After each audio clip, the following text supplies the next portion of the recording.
Hello everyone, Vitriol here, back with a Servers Offline video, this time looking at Godfall. I've been playing this game since launch, and I wanted to share some of my first impressions. I'm also kind of making this video just to convince my friends that it's worth jumping into so that I can play some co-op.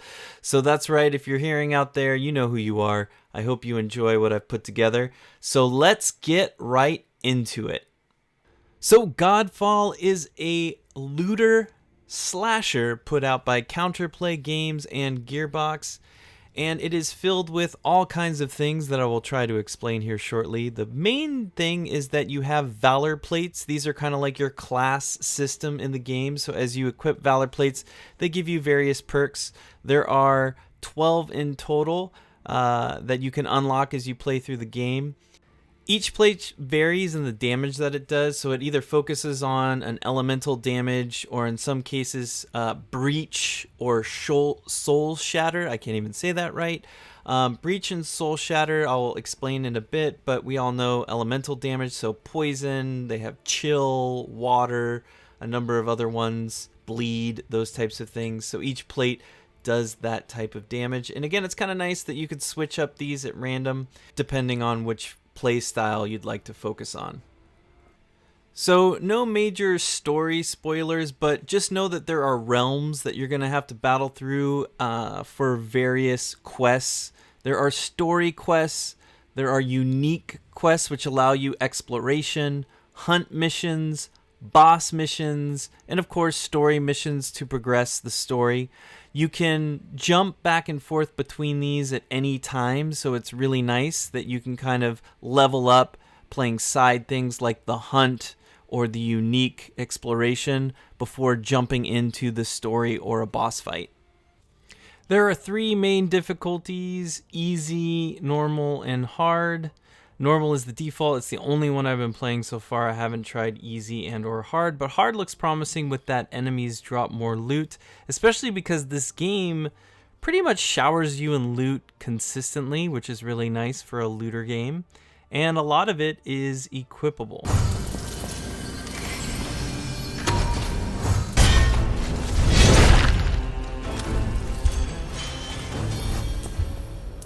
It has been nice. I don't feel a lack of loot, and a lot of it is actually really good. So let's have a look at what that looks like.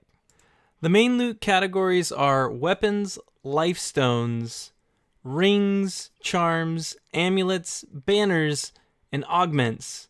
So lots of stuff to equip there and go through.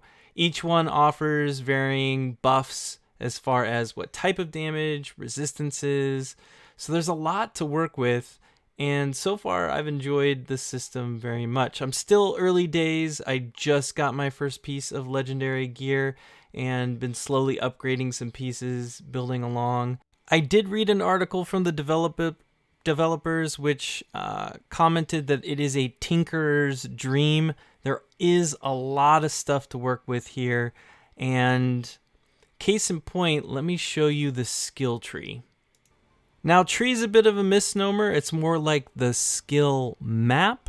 So unlike a starting point and then branches, you have corners that you can start with, weapon techniques, polarity attacks, shield throw, and finesse. From there, you can kind of work inwards and toward the center.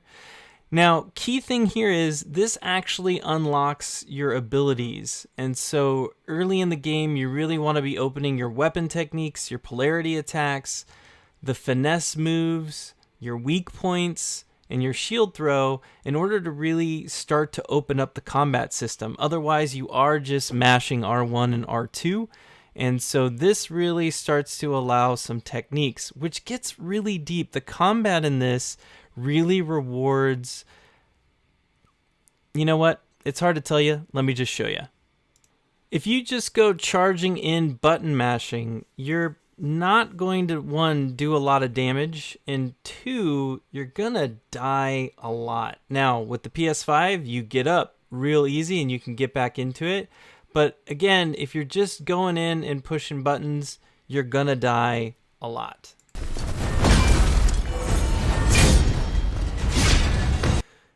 To try and explain this, we have to take a deep dive into what's happening with the life bar. So let's have a closer look.